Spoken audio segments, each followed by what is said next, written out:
اچھا، قربانی کے تعلق سے ایک مسئلہ یہ بھی بنتا ہے کہ 7 لوگوں نے حصے ڈالے، یعنی ایک پڈا خرید لیا، اس میں 7 حصے ڈالے گئے۔ اب ایک انسان کی موت ہو گئی، جانور آ گیا، قربانی کے جانور کے پیسے بھی دے دیے گئے، لیکن ایک انسان فوت ہو گیا، ایک انسان کا انتقال ہو گیا۔ اب یہ 6 لوگ بچے، تو اب یہ کیا کریں؟ قربانی کر دیں یا کیا کریں؟ قربانی ہوگی یا نہیں ہوگی؟ یہ مسئلہ بڑا پھنستا ہے۔ تو دیکھیں، اگر 6 لوگ بچے ہیں اور ایک لوگ کا انتقال ہو گیا، تو جس کا انتقال ہوا ہے اس کے ورثاء سے جا کے پوچھیں، اس کے گھر والوں سے جا کے، اس کے فیملی ممبر سے پوچھیں، اگر وہ اجازت دیتے ہیں تو قربانی جائز ہو جائے گی، قربانی کی جائے گی اور ان 7 کے نام سے قربانی ہو جائے گی۔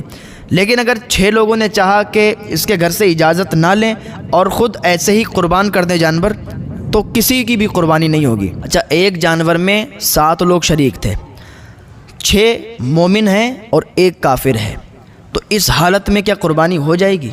تو اس حالت میں قربانی نہیں ہوگی، قربانی جائز نہیں ہے۔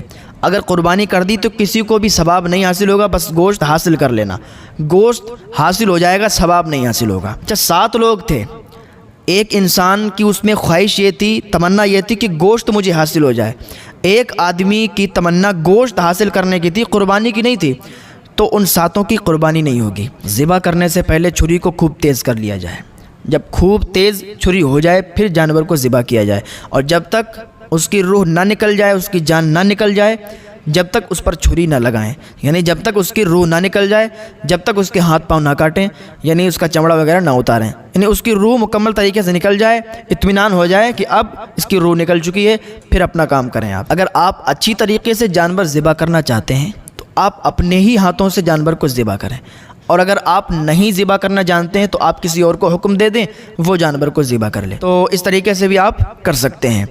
اور بہتر یہ ہے، حدیث پاک میں بھی ہے کہ قربانی کے قریب کھڑے رہنا چاہیے، یعنی جو قربانی کراتا ہے وہ قربانی کے قریب کھڑا ہو۔ جانور جیسے ہی ذبح کیا جاتا ہے، اس کا خون زمین پر گرنے سے پہلے ہی اللہ تعالیٰ گناہوں کو معاف فرما دیتا ہے۔ اچھا، قربانی کا گوشت خود بھی کھا سکتا ہے، دوسروں کو بھی کھلا سکتا ہے، مالدار کو بھی کھلا سکتا ہے، اور فقیر کو بھی، غریب کو بھی کھلا سکتا ہے۔ تو بہتر یہ ہے کہ 3 حصے کر لے، ایک حصہ اپنے لیے رکھ لے، ایک حصہ غربا میں تقسیم کر دے، اور ایک حصہ دوست و احباب کے لیے، رشتہ داروں کے لیے رکھ لے، ان کو دے دے۔ اور اگر سارا کا سارا صدقہ کرنا چاہتا ہے، سارا کا سارا تقسیم کرنا چاہتا ہے تو وہ بھی کر سکتا ہے، اور اگر سارا کا سارا گوشت اپنے ہی استعمال میں لینا چاہتا ہے تو وہ بھی لے سکتا ہے۔ لیکن بہتر یہ ہے کہ 3 حصے کر کے ایک حصہ اپنے آپ لے اور 2 حصے تقسیم کر دے، دوست و احباب اور غربا میں۔ قربانی اگر منت کی ہے تو گوشت خود نہیں کھا سکتا ہے، اس گوشت کو صدقہ کرنا ہوگا۔ اچھا، قربانی کے تعلق سے ایک مسئلہ یہ بھی بنتا ہے